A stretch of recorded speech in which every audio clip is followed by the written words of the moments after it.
Hello students, I Ankita Tandon welcoming you all to my YouTube channel Easy Peasy Commerce। Students ये हमारी cost accounting revision series का part 5 है जिसमें हम अपनी सिलेबस की यूनिट नंबर 4 स्टार्ट करने वाले हैं। इस यूनिट से पहले की जितनी भी वीडियोस हैं वो आप ज़रूर देख लीजिएगा क्योंकि वो सारी वीडियोस हमारी आगे आने वाली वीडियोस के लिए बेस का काम करने वाली हैं। क्योंकि जब तक आपने वो वीडियोस को नहीं देखेंगे तब तक आप आगे का कुछ भी कनेक्ट नहीं कर पाएंगे। ठीक है स्टूडेंट्स, तो ये जो यूनिट है हमारी किसकी यूनिट है? ओवरहेड एक्सपेंसेस की यूनिट है। अभी तक आपने यूनिट 1 जो कि इंट्रोडक्टरी यूनिट थी वो कवर की थी पार्ट 1 में। देन यूनिट 2 जो थी हमारी मटेरियल कॉस्टिंग की यूनिट थी जो हमने 2 पार्ट्स में कवर की, पार्ट 2 एंड पार्ट 3 में। और जो लास्ट वीडियो मैंने आप डाली थी आपके पास सामने वो थी पार्ट 4 जो कि बेस थी लेबर कॉस्टिंग पर, जो यूनिट नंबर 3 थी आपकी, जिसमें आपने पढ़ा कि लेबर कौन होता है, लेबर की कॉस्टिंग मतलब लेबर की कॉस्टिंग इन द सेंस कि वेजेस का पेमेंट किस तरीके से होता है, टाइम बेस पर होता है, पीस बेस पे होता है, और कौन कौन से इंसेंटिव प्लान्स अवेलेबल हैं, लेबर टर्नओवर क्या होता है, ओवर टाइम, आइडल टाइम, ये सारे कंसेप्ट आपने रिकॉल किए थे। और इनको ध्यान में रख के चलिएगा क्योंकि स्टूडेंट हर यूनिट एक दूसरे से कनेक्टेड है।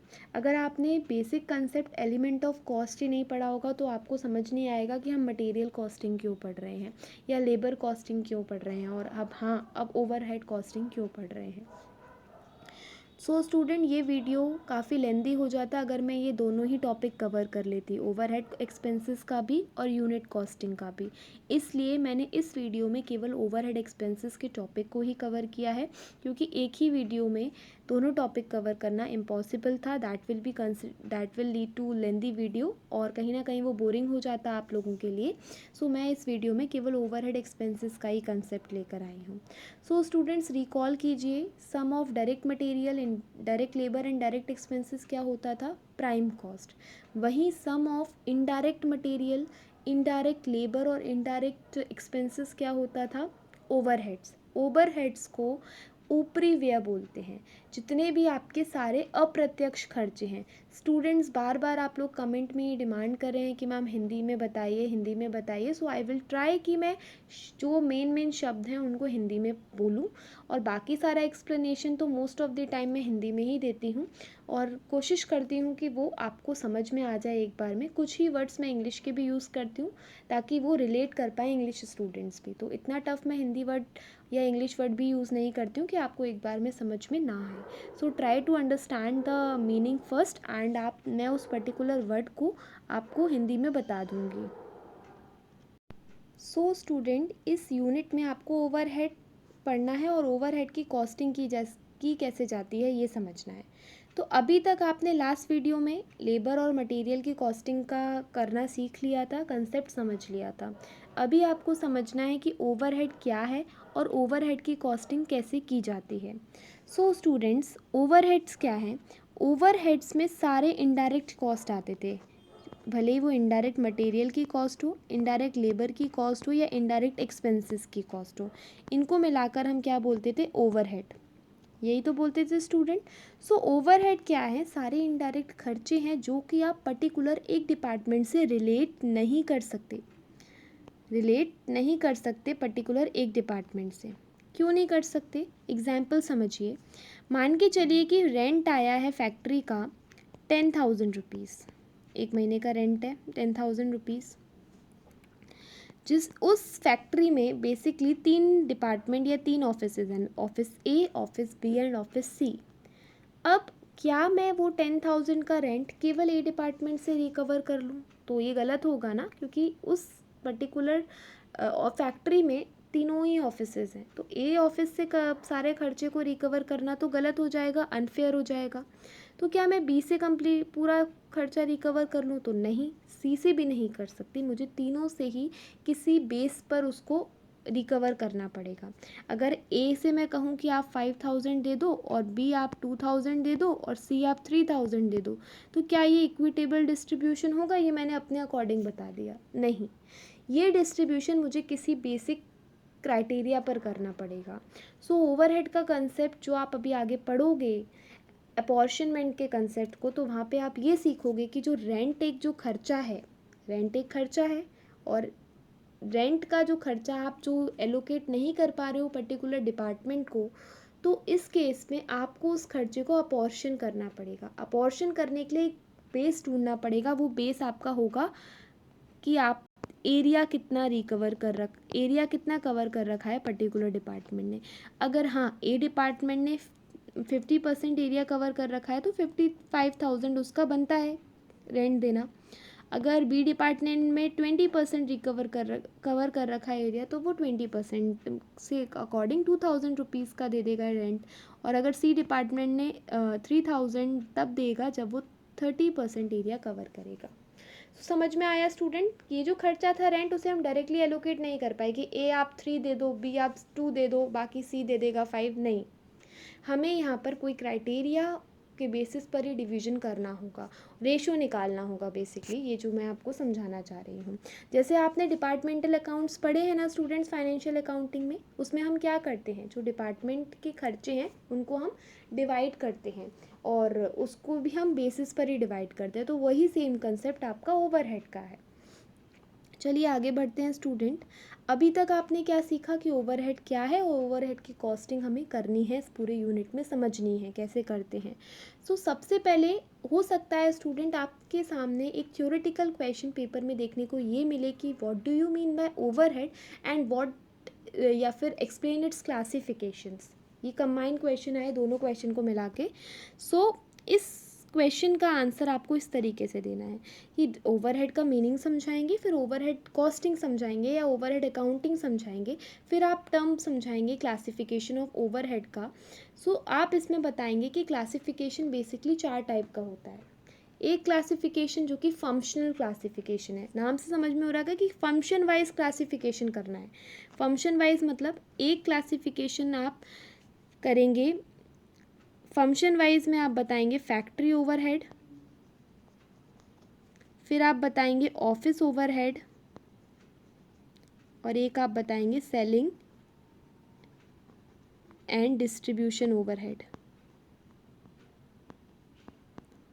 तो जब हम फंक्शन वाइज क्लासिफिकेशन करते हैं तो बेसिकली 3 टाइप के फंक्शन में हम बांटते हैं ओवरहेड को। पहला होता है फैक्ट्री ओवरहेड। क्या होता है पहला? Factory overhead.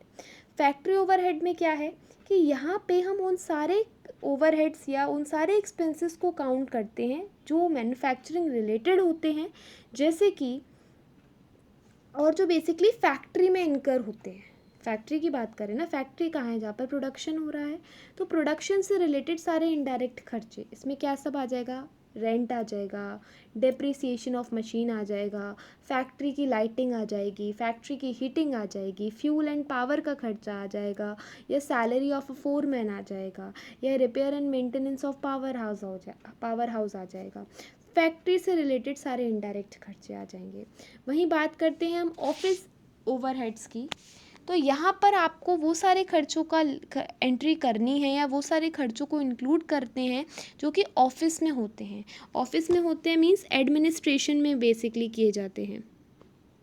सो कौन कौन से खर्चे हो सकते हैं? जैसे कि आपको अकाउंट रिलेटेड एक्सपेंस है, अकाउंट ऑफिस एक्सपेंस है, या ऑडिट फीस है, या ऑफिस सैलरी है, पोस्टेज रिलेटेड खर्चे हैं, स्टेशनरी रिलेटेड खर्चे हैं, लीगल फीस रिलेटेड खर्चे हैं, जितने भी ऑफिस रिलेटेड खर्चे हैं। अगर आपने इवन अपने ऑफिस बिल्डिंग का इंश्योरेंस ले रखा है, या ऑफिस बिल्डिंग के इक्विपमेंट्स पर जो डेप्रीसिएशन चार्ज होता है वो भी इसी के अंदर काउंट होगा। फिर बात करते हैं सेलिंग एंड डिस्ट्रीब्यूशन ओवरहेड की। तो कहीं कहीं स्टूडेंट्स ये दोनों टॉपिक अलग अलग दिए हैं, सेलिंग ओवरहेड अलग, डिस्ट्रीब्यूशन ओवरहेड अलग, बट हम इसको कंबाइन करके भी पढ़ सकते हैं। इन ओवरहेड में वो सारे एक्सपेंसेस काउंट होंगे जो कि गुड्स को सेल करने में या डिस्ट्रीब्यूट करने में होते हैं, जैसे कि एडवर्टीजमेंट रिलेटेड खर्चे, पैकेजिंग रिलेटेड खर्चे, या फिर सेल रिलेटेड खर्चे, सेल्स के ऑफिस के expenses, postage related, telephone related, stationery related, या फिर कुछ वेस्टेज हो गया है फिनिश गुड के दौरान। सो वो सारे खर्चे इसमें काउंट हो जाएंगे। सो क्लियर हो गया स्टूडेंट फंक्शन वाइज क्लासिफिकेशन, जहाँ पे आप फंक्शन वाइज क्लासिफिकेशन करते हो, या हम लोकेशन वाइज भी इसको बोल सकते हैं कि फैक्ट्री रिलेटेड खर्चे, ऑफिस से रिलेटेड खर्चे, and selling and distribution related खर्चे। अब बात करते हैं बिहेवियर की, कि बिहेवियर के बेसिस पर खर्चों का कैसे डिस्ट्रीब्यूशन होगा। बिहेवियर के बेसिस पर यहाँ पर भी 3 तरीके का क्लासिफिकेशन आपको देखने को मिलेगा। बिहेवियर में भी आप बांटेंगे, पहला तो होगा फिक्स्ड ओवरहेड जो कि फिक्स्ड रहने वाले हैं, चाहे आपका प्रोडक्शन बढ़े या कम हो।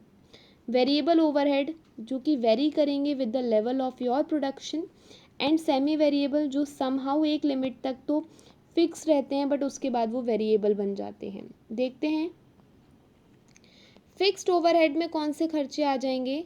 वो सभी खर्चे जो कि फिक्स्ड हैं, जैसे कि रेंट फिक्स्ड एक्सपेंस है ना स्टूडेंट, क्योंकि रेंट आप फैक्ट्री पे ताला लगा दो तो क्या आपका ओनर जो हाउस ओनर है क्या वो रेंट नहीं लेगा? लेगा भाई। या उस फैक्ट्री का जो ओनर है वो लेगा नहीं रेंट? लेगा।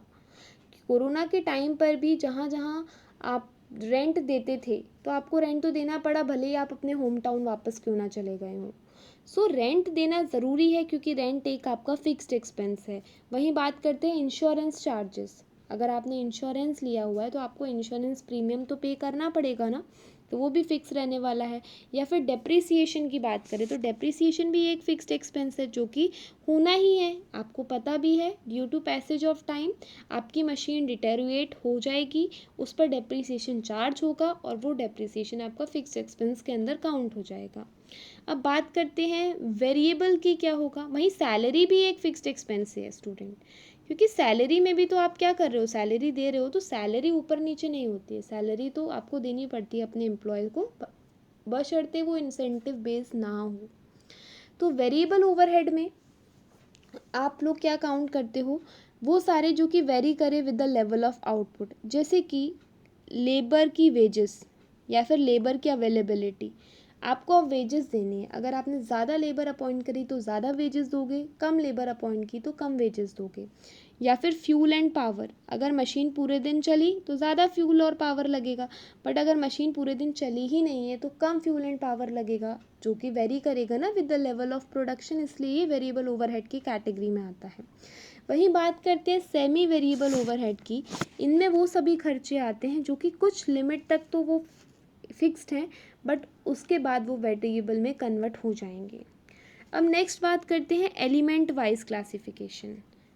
एलिमेंट वाइज क्लासिफिकेशन तो ये तो आपको आता है, एलिमेंट वाइज क्लासिफिकेशन तो अपन ने पढ़ा है ना स्टूडेंट, जिसमें हम देखते हैं कि एलिमेंट वाइज कैसा क्लासिफिकेशन हो जाएगा कि indirect material, indirect labour, indirect expenses, इन तीनों को डिफाइन कर दो, विद एग्जांपल समझा दो। इनडायरेक्ट मटेरियल कौन सा मटेरियल होता है जो कि क्लियरली विजिबल नहीं होता पर्टिकुलर गुड और प्रोडक्ट में।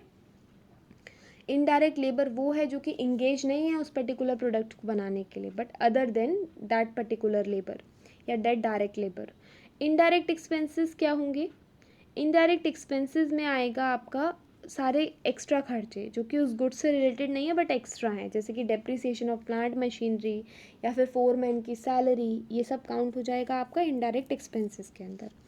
अब बात करते हैं classification according to the nature of control, जो कि कंट्रोल के बेसिस पर दो ही होते हैं, कंट्रोलेबल और एक होता है नॉन कंट्रोलेबल या अनकंट्रोलेबल।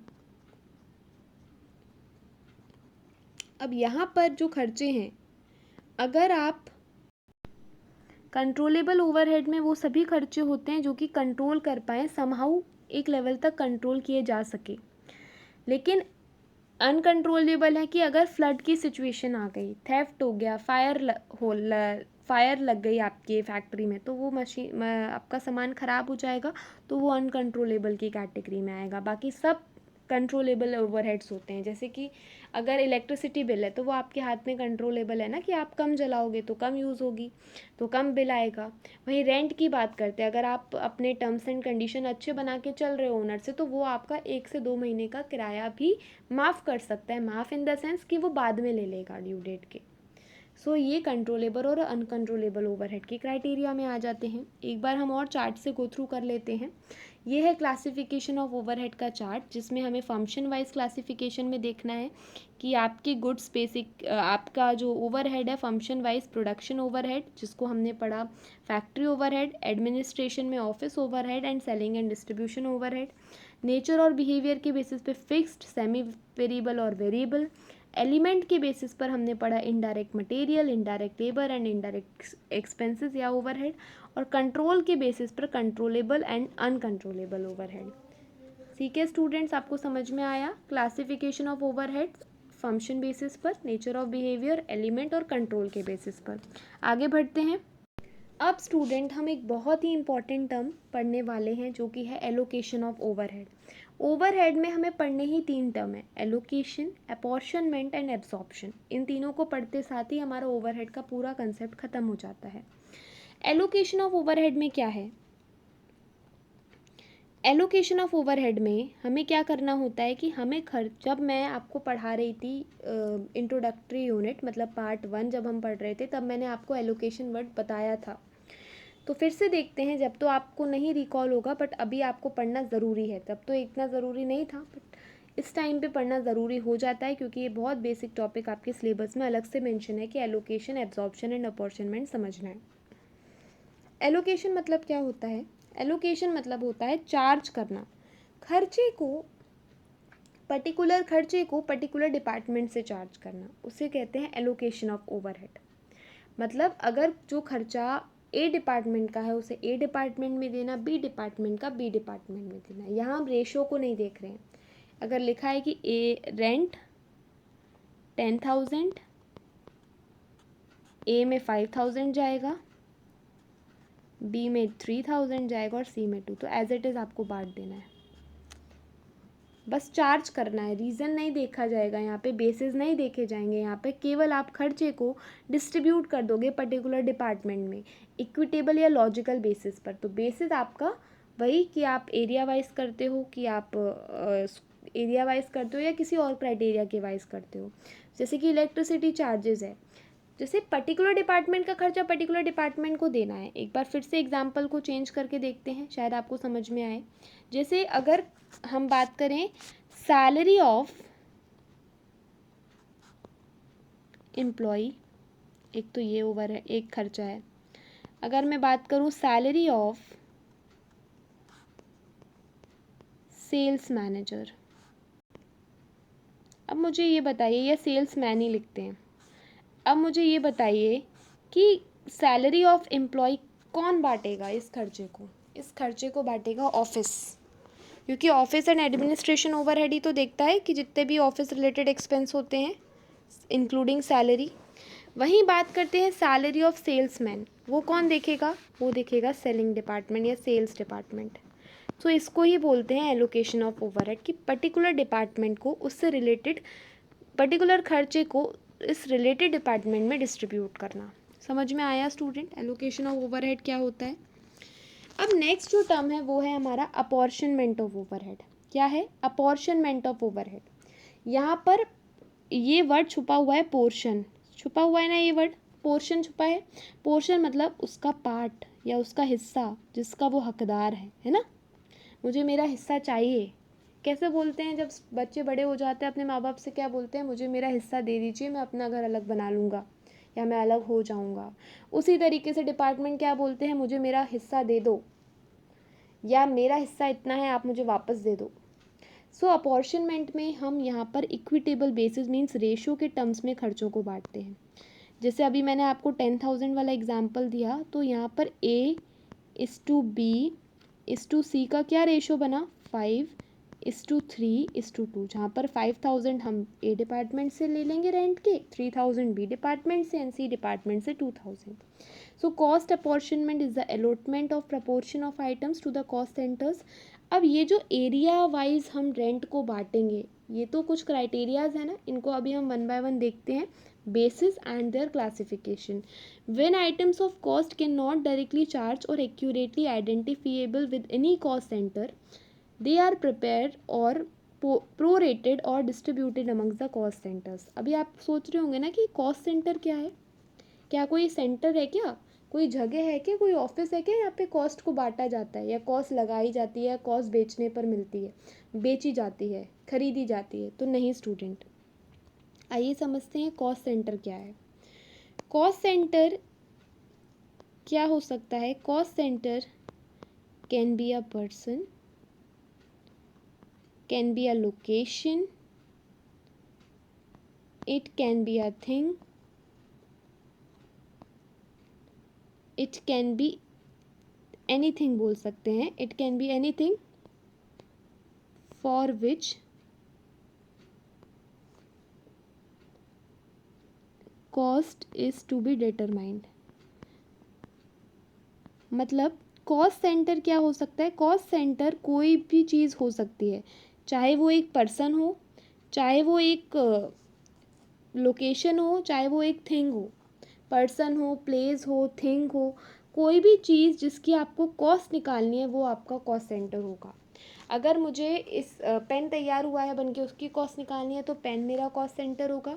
अगर मुझे पूछना है कि बिल्डिंग तैयार हुई है, कितने में बनी होगी, तो बिल्डिंग मेरी कॉस्ट सेंटर है। गाड़ी खरीद के लाई हूँ, गाड़ी कितने में आई है, तो गाड़ी मेरा कॉस्ट सेंटर है। अगर मैं अपने डिपार्टमेंट में रिक्रूट कर रही हूँ नए एम्प्लॉयज़ को, तो उन पर होने वाली कॉस्ट निकालनी है, तो एम्प्लॉयज़ मेरा कॉस्ट सेंटर है। समझ गए स्टूडेंट? चलिए आगे बढ़ते हैं।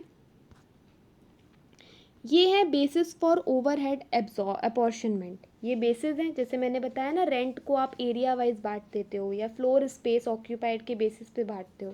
तो ये कैसे पता चलता है? तो एक बार इस चार्ट से गो थ्रू कर लेते हैं, ताकि अगर इससे रिलेटेड न्यूमेरिकल क्वेश्चन आपके एग्जाम में आता है तो आपको एक बार में क्लिक हो जाए माइंड में कि हमें इस पर्टिकुलर खर्चे को किस हेड के अंदर या फिर किस बेसिस पर अपॉर्शन करना है।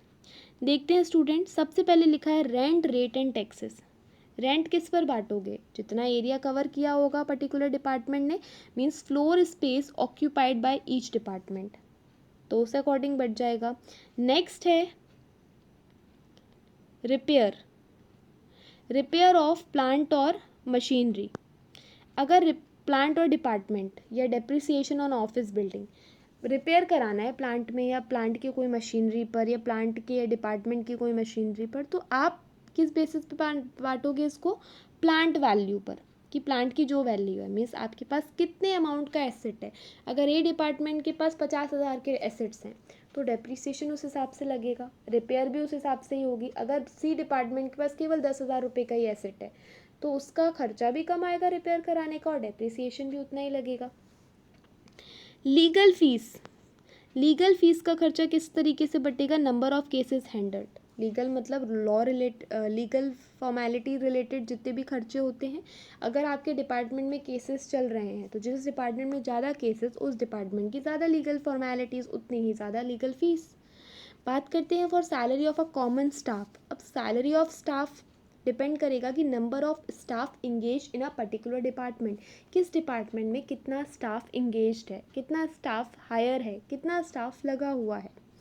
बात करते हैं टाइपिस्ट पूल की, तो कितने डॉक्यूमेंट टाइप कराए जा रहे हैं उस बेसिस पर होगा। जनरल लाइटिंग इलेक्ट्रिसिटी की बात करें तो कितना लाइट पॉइंट्स आपके यहाँ पर है, या अगर सब मीटर लगा हुआ है तो उसकी क्या यूनिट्स हैं। ऐसे ही तो होता है, अगर हम अपने घर के कोई पार्ट को टेनेंट टेनेंट को देते हैं, मीन्स किराए पे अगर देते हैं, तो उसमें हम खर्चा उनका कैसे पता करते हैं कि उन्हें उनसे कितना बिजली का बिल लेना है। या तो हम सब मीटर लगवाते हैं या फिर हम ये देखते हैं कि कितने लाइट पॉइंट्स लगे हुए हैं। सो उस बेसिस पर बांटते हैं। तो सेम चीज़ फैक्ट्रीज़ में भी होती है। मटेरियल हैंडलिंग की बात करें so number of material requisition या फिर value of material issued. Power में बात करेंगे वही HP ऑफ प्लांट। सुपरविजन या एम्प्लॉयर्स लाइबिलिटी भी number of employees. Fire insurance की बात करते हैं तो कितना स्टॉक, जिस डिपार्टमेंट पे ज़्यादा स्टॉक उस डिपार्टमेंट का ज़्यादा इंश्योरेंस। उसी related canteen cost, indirect cost, transport cost के अलग अलग बेसिस हैं। सो आई होप स्टूडेंट आपको ये चार्ट समझ आया हो। इस चार्ट में हमने पढ़ा कि कौन कौन से खर्चे किस चीज़ के अकॉर्डिंग या किस क्राइटेरिया के अकॉर्डिंग बांटे जाते हैं, उसको हम बोलते हैं बेसिस फॉर ओवरहेड अपॉर्शनमेंट। ठीक है स्टूडेंट, आगे बढ़ते हैं। अब ये रहा क्वेश्चन स्टूडेंट आपके सामने। ये एक एग्जाम्पल क्वेश्चन है, हमें इसे करना भी है और हमें इसे समझना भी है। मैंने क्लास में ऐसे 1 से 2 क्वेश्चन आपको कराए भी हैं। क्या बोला है इस क्वेश्चन में कि a factory has 3 production department. Factory में 3 प्रोडक्शन डिपार्टमेंट हैं basically, P1, P2, P3 and 2 service department S1 and S2।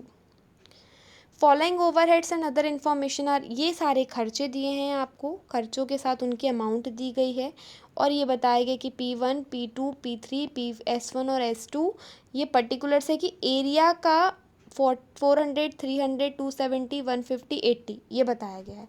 तो क्या आप मुझे ये बताओ, रेंट एरिया के बेसिस पे बांटते हैं, इतना आपको पता है, तो आप क्या 6000 को ऐसे लिख दोगे कि P1 में सीधे 4000 दे दोगे और P2 में सीधे 3000 दे दोगे? नहीं दे सकते ना, टोटल खर्चा ही 6000 है और ये तो मिला के 7000 हो गया। नहीं, आप यहाँ पे रेशो निकालोगे।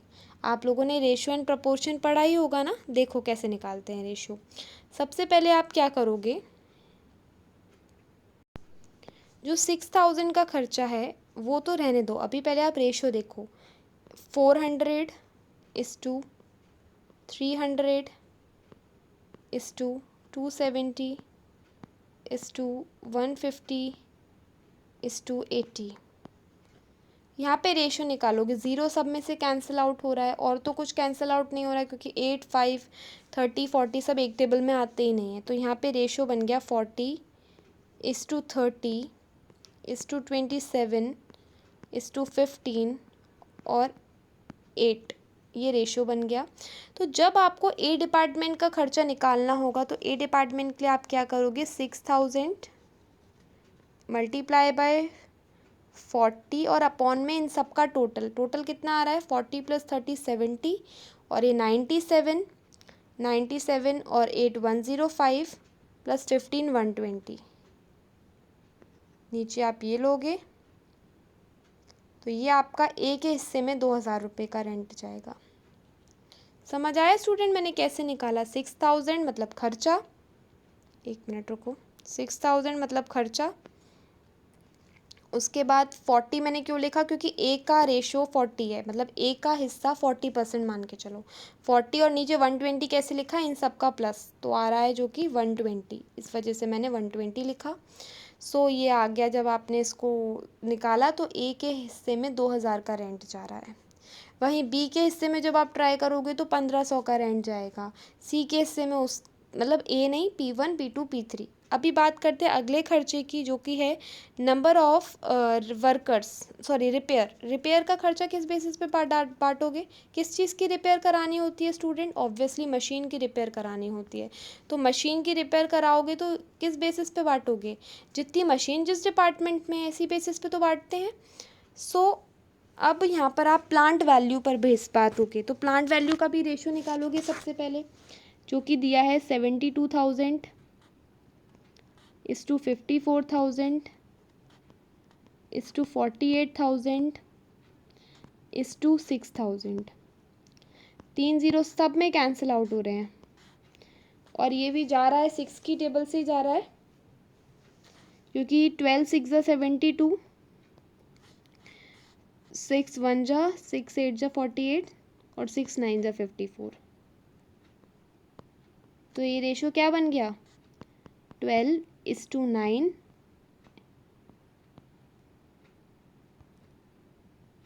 8:1। तो यहाँ पे ये रेशो बन गया। तो जब आप बात करोगे कि ए डिपार्टमेंट मीन्स P1 को कितना खर्चा डिस्ट्रीब्यूट होगा रिपेयर का, तो 3600 टोटल मल्टीप्लाई बाय ए का कितना है 12 अपॉन में टोटल जो कि है 30, नीचे 30, 0 से 0 कट गया, 3 की टेबल में 120 बार जाता है, 12 × 12 144 होता है, तो 1440। समझ आया स्टूडेंट? ये हो गया ए के हिस्से का खर्चा। उस तरीके से आप बी का भी निकाल सकते हो, सी का भी निकाल सकते हो और डी का भी निकाल सकते हो, means P1 P2 P3 and S1। I hope student आपको समझ में आया हो। हम एक बार सॉल्यूशन की तरफ चलते हैं, फिर देखते हैं कि आपको जो समझ में नहीं आएगा वहाँ से क्लियर कर लेंगे। ये रहा सॉल्यूशन स्टूडेंट। आपको जब सॉल्यूशन करना है ना, जो मैं रेशोज़ बता रही हूँ कि रेशो निकालो, ये सब रेशोज़ आप वर्किंग नोट में निकालेंगे, ठीक है। और सॉल्यूशन में केवल आप ऐसी ही टेबल एक बनाएंगे जिसमें एक तरफ खर्चा होगा, एक्सपेंसेस होंगे, दूसरी तरफ उसके आगे टोटल का कॉलम बनेगा, जो जो खर्चे के जो अमाउंट है, फिर आप डिपार्टमेंट वाइज कॉलम बनाते चलेंगे। सो पहला खर्चा हमने रेंट का ही पढ़ा था, जो कि 6000 दिया था, तो 6000 को किस रेशो में निकालना है वो मैंने आपको समझा दिया था। उसी तरीके से रिपेयर को और डेप्रिसिएशन दोनों को प्लांट वैल्यू में ही बांटना था और रेशो हमारा कुछ बना था 12:8 8:7:1 ऐसा रेशो जो अभी बनाया मैंने लास्ट, वही उसी रेशो में बांटो। लाइटिंग को आप एरिया बेसिस पर ही बांटते हो, सुपरविजन को number of workers, fire insurance अभी हमने पढ़ा जितना ज़्यादा स्टॉक उतना ज़्यादा इंश्योरेंस, ईएसआई कॉन्ट्रीब्यूशन वेजेस के अकॉर्डिंग बटेगा, पावर आपका हॉर्स पावर ऑफ प्लांट के बेसिस पे बटेगा। जब ये सारे खर्चे डिस्ट्रीब्यूट हो जाएं तो आप P1 का टोटल लगा लीजिएगा, तो ये समझ में आ जाएगा कि फर्स्ट डिपार्टमेंट से या P1 डिपार्टमेंट से कितना खर्चा आपको रिकवर करना है, P2 से कितना, P3 से कितना, P4 से कितना एंड P5 से कितना। सो ये रहा आपका full flash solution student. I hope आपको समझ में आया होगा। सबसे पहले आप क्वेश्चन का स्क्रीनशॉट लेंगे, खुद की प्रैक्टिस के लिए मैं बता रही हूँ। उसके बाद ट्राई करेंगे रेशो निकालने का। रेशो जब निकल जाए, सारे खर्चों का रेशो निकाल के रख लो, उसके बाद क्वेश्चन स्टार्ट करो, एक बार में आपका कंप्लीट हो जाएगा। ठीक है स्टूडेंट, आगे बढ़ते हैं। अब बात करते हैं अगला जो इम्पॉर्टेंट टॉपिक है अपॉर्शनमेंट। तो आप पढ़ के आए ना कि पोर्शन के अकॉर्डिंग, रेशो के अकॉर्डिंग, वही रीअपॉर्शनमेंट में हम वापस से बांट रहे हैं। तो क्या इस पहले तो समझ लो कि इस रीअपॉर्शनमेंट को हम बोलते हैं सेकेंडरी डिस्ट्रीब्यूशन ऑफ ओवरहेड। क्या बोलते हैं? Secondary distribution of overhead. Secondary distribution क्यों बोलते हैं? कि एक बार हम डिस्ट्रीब्यूशन कर चुके थे, जो खर्चा प्रोडक्शन डिपार्टमेंट था उसे प्रोडक्शन में दे दिया और जो खर्चा सर्विस डिपार्टमेंट में था उसे सर्विस डिपार्टमेंट में दे दिया। लेकिन हाँ, रीअपॉर्शनमेंट का मतलब होता है कि जो भी खर्चा आपने सर्विस डिपार्टमेंट से दिया है उसको सर्विस डिपार्टमेंट में ना बांट के, मान के चलो कोई खर्चा था 10,000 जिसमें सर्विस डिपार्टमेंट के आ रहे हैं 3,000। बेसिकली मान के चलो कि एक डिपार्टमेंट में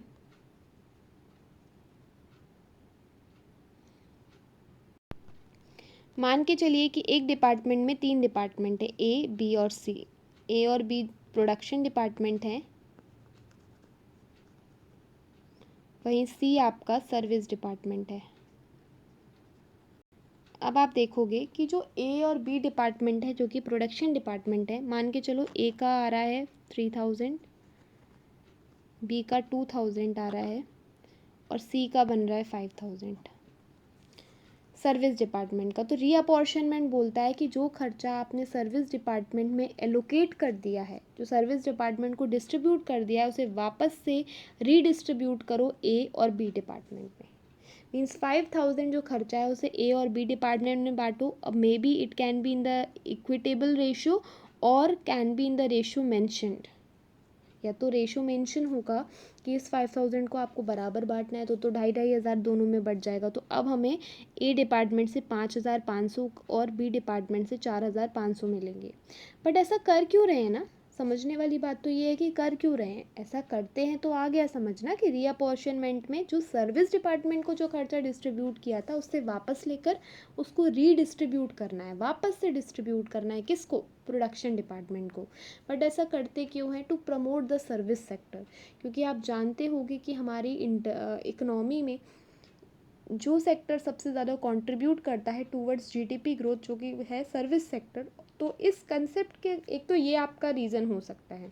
दूसरा रीज़न ये हो सकता है कि जो आपका सर्विस सेक्टर है वो माना जाता है कि वो सर्विस प्रोवाइड कर रहा है हर सेक्टर को, तो उसका खर्चा रिकवर किया जा सकता है दोनों डिपार्टमेंट से, मीन्स प्रोडक्शन डिपार्टमेंट से अकेला। ठीक है स्टूडेंट, चलिए आगे बढ़ते हैं। अब बात करते हैं एब्जॉर्प्शन ऑफ ओवरहेड की। सो एब्जॉर्प्शन ऑफ ओवरहेड में क्या होता है? खर्चे को एलोकेट करना। अभी तक आपने खर्चे को एलोकेट कर लिया तो वो हो गया एलोकेशन। जब खर्चे को प्रपोर्शन वाइज बांट दिया तो उसे कह दिया हमने अपॉर्शनमेंट। लेकिन ये एब्जॉर्प्शन ऑफ ओवरहेड भी एलोकेशन ऑफ ओवरहेड की तरह ही है, जो कि डायरेक्टली ट्रेसेबल नहीं होते जो खर्चे, उनको बांटता है। तो अभी आपको समझना है अंडर एब्जॉर्प्शन और ओवर एब्जॉर्प्शन का कंसेप्ट। अंडर एब्जॉर्प्शन में क्या होता है? हो सकता है स्टूडेंट शॉर्ट नोट बन के आए कि under absorption versus over absorption समझाइए, या फिर कोई भी एक टर्म आपसे पूछ सकते हैं, तो ध्यान रखिएगा। अंडर एब्जॉर्प्शन है कि अगर आपने जो अमाउंट एब्जॉर्ब्ड की थी वो लेस हुई है देन द अमाउंट इनकर्ड। मान के चलिए खर्चा हो गया है 5,000 रुपये का, लेकिन केवल रिकवर हो पाए हैं 4,000 रुपये, तो ये अंडर एब्जॉर्प्शन हुआ ना। आप जो अमाउंट रिकवर करना चाह रहे थे, जो खर्चा रिकवर करना चाहते थे, उतना खर्चा रिकवर नहीं हुआ है, तो वो कहलाएगा अंडर एब्जॉर्प्शन। इसको हम बोलते हैं अंडर रिकवरी, मतलब रिकवरी आपकी कम हुई है। वहीं बात कर, और ऐसा होता क्यों है, क्योंकि हो सकता है ज़्यादा खर्चा, एक्चुअल एक्सपेंस ज़्यादा हो गया हो। जो मैंने बात करी थी ना कंट्रोलिंग फंक्शन में कि एस्टिमेटेड आउटपुट एक्चुअल आउटपुट के बराबर है कि नहीं, same with this concept also कि अंडर एब्जॉर्प्शन में जो अमाउंट आप मान के चल रहे थे कि इतनी रिकवर हो जाएगी, जब उतना नहीं हुआ है। जैसे बैड डेट हम क्यों एंट्री करते हैं बैड डेट की, डेटर के कंसेप्ट में, कि हम मान के चल रहे थे कि बैड डेट नहीं होगा, या फिर बैड डेट होता है हम ये मान के चलते हैं। प्लेइंग सेफ पॉलिसी या प्रूडेंस कंसेप्ट हमें यही बताता है। लेकिन हम यही तो मान के चलते हैं कि कम से कम इतना पैसा तो आ ही जाएगा, 2,500 आ जाएंगे 5,000 के बदले। तो उसी, लेकिन अगर जब 5,000 के बदले 2,500 ही आते हैं तो उसको हम अंडर रिकवरी तो बोलेंगे। Same with this concept as well. Over absorption में क्या होता है कि जो अमाउंट एब्जॉर्ब हुई है वो ज़्यादा है उस खर्चे से। खर्चा 5,000 का हुआ था, लेकिन अमाउंट सब डिपार्टमेंट की मिला के 7,000 आ गई आपके पास, तो ये ओवर रिकवरी कहलाती है। ये ऐसा होता क्यों है, क्योंकि आपने हो सकता है खर्चे का एस्टिमेट ही गलत लगाया हो या कम लगाया हो। आपने हो सकता है कोई डिपार्टमेंट, जब आप रेंट काउंट कर रहे हो या फिर आप बिल देख रहे हो, तो आपने किसी एक डिपार्टमेंट का सबमीटर चेक नहीं किया है अभी, या किया है तो गलत डिजिट नोट डाउन हो गई है, तो जिस वजह से आपका खर्चा, जो एक्चुअल खर्चा है वो कम है, लेकिन आपका जो रिकवर हो गया है खर्चा वो ज़्यादा है, तो वो ओवर एब्जॉर्प्शन की सिचुएशन बन जाती है। ठीक है स्टूडेंट, तो हमने तीनों ही concept, means I think 4 concept हमने पढ़ लिए हैं। Allocation of overhead, apportionment of overhead, reapportionment of overhead and absorption of overhead. आगे बढ़ते हैं। अब हमें पढ़ना है मेथड ऑफ ओवरहेड एब्जॉर्प्शन। ये अलग अलग मेथड हैं स्टूडेंट ओवरहेड एब्जॉर्प्शन के। फॉर्मूले भी आपके सामने ही लिखे गए हैं सबके।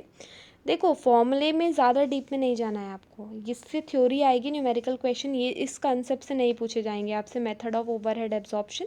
तो वन बाय वन बस मैं आपको समझा देती हूँ कि फॉर्मूला याद करने की ट्रिक क्या रहेगी। आप सबसे जो मतलब हर ओवरहेड के एब्जॉर्प्शन के मेथड में न्यूमरेटर जो रखेंगे वो आप रखेंगे estimated factory overhead during a period. क्या रखोगे आप? एस्टिमेटेड, एक सेकेंड स्टूडेंट आपको फॉर्मूले में न्यूमरेटर में एक ही चीज़ रखनी है, जो कि है एस्टिमेटेड ओवरहेड, फैक्ट्री ओवरहेड। और नीचे आप डिपेंड करता है कौन सा फॉर्मूला लिख रहे हो। अगर डायरेक्ट मटेरियल कॉस्ट ओवरहेड लिख रहे हो तो नीचे डायरेक्ट मटेरियल कॉस्ट डिनोमिनेटर में बना दो।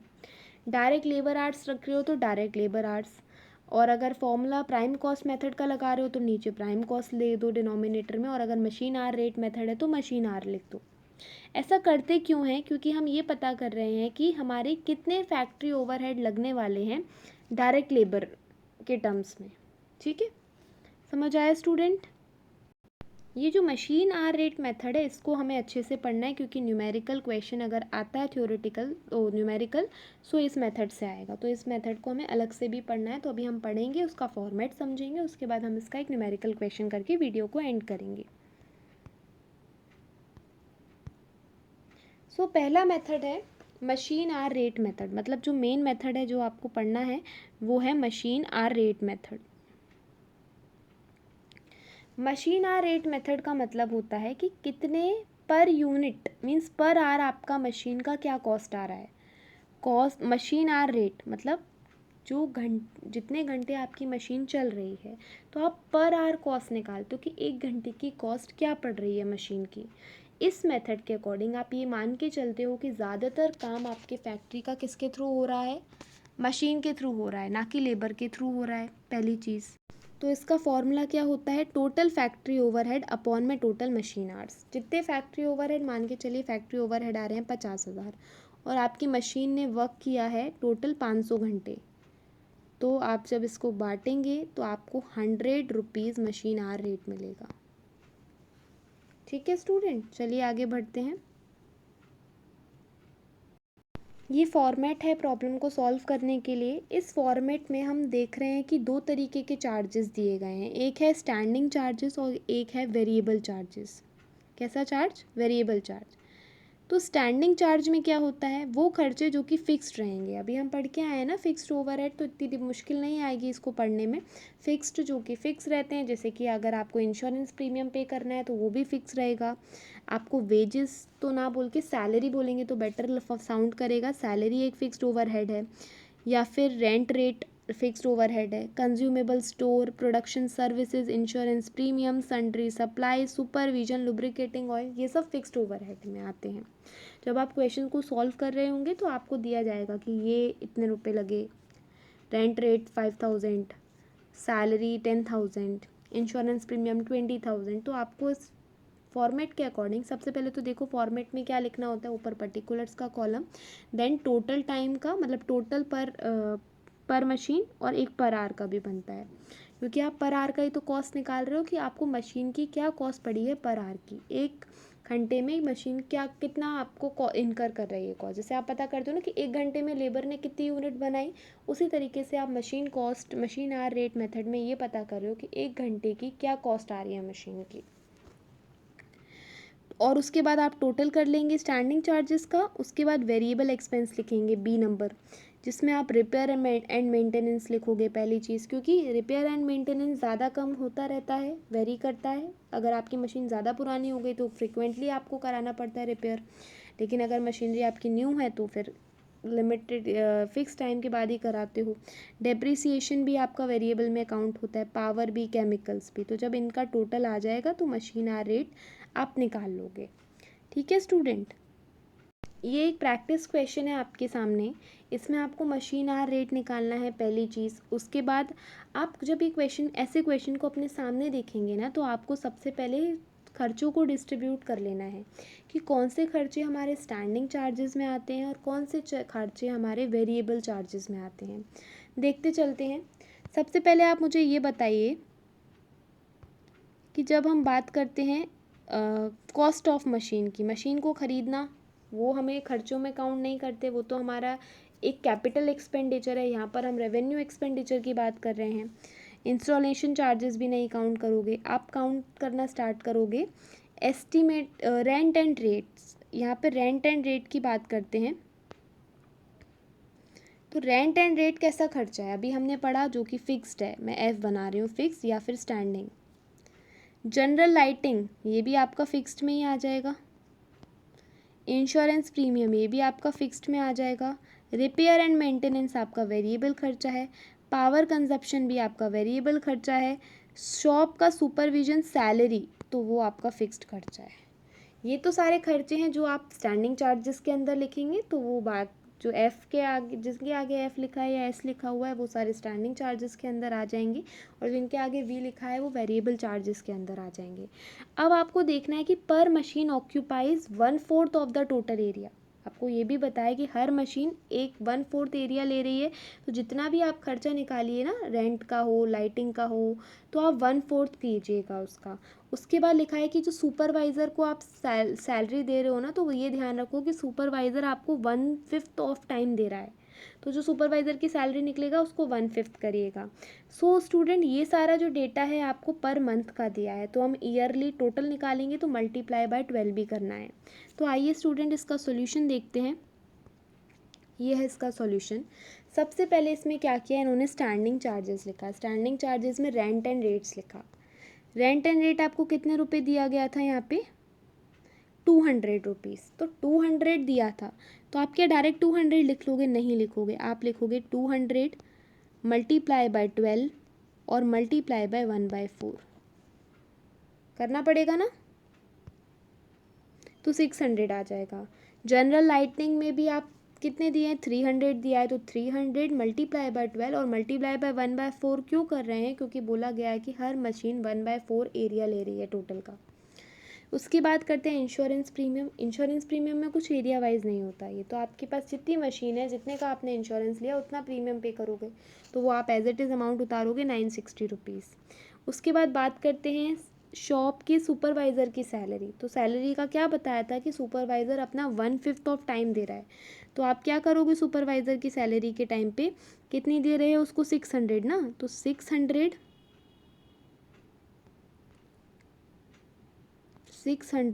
मल्टीप्लाई बाय 1/5 और मल्टीप्लाई बाय 12, क्योंकि 1 मंथ की सैलरी है तो आप इसको बांट दीजिएगा, ये भी आ जाएगा एक बार में 1440 करके। फिर आपने स्टैंडिंग चार्जेस निकाल लिए। देन फिर आपने वेरिएबल चार्जेस में, वेरिएबल में कौन कौन से खर्चे वेरिएबल थे, रिपेयर एंड मेंटेनेंस, साल भर का दिया है तो इसमें कोई चेंज नहीं करोगे, 1000 है। उसके बाद 1000 है वो आप टोटल में लिख सकते हो, इन्होंने नहीं लिखा, आप लिख सकते हो, लेकिन पर आवर कैसे निकाला मैं बता रही हूँ अभी आपको। उसके बाद आप डेप्रीसिएशन कैसे निकाला, सबसे मेन चीज़ डेप्रीसिएशन कैसे निकालते हैं, चलिए देखते हैं। डेप्रीसिएशन निकालने के लिए सबसे पहले हम क्या लिखते हैं, कॉस्ट ऑफ मशीन, यही तो लिखते थे कॉस्ट ऑफ मशीन। मशीन कितने की आई है, 1,00,000 रुपये की आई है, प्लस इंस्टॉलेशन चार्जेस 10,000 रुपये खर्च हुए, और माइनस क्या करते हो, स्क्रैप वैल्यू जो हमें रिकवर हुई है, मिली है 5,000, अपॉन में लाइफ 15,000।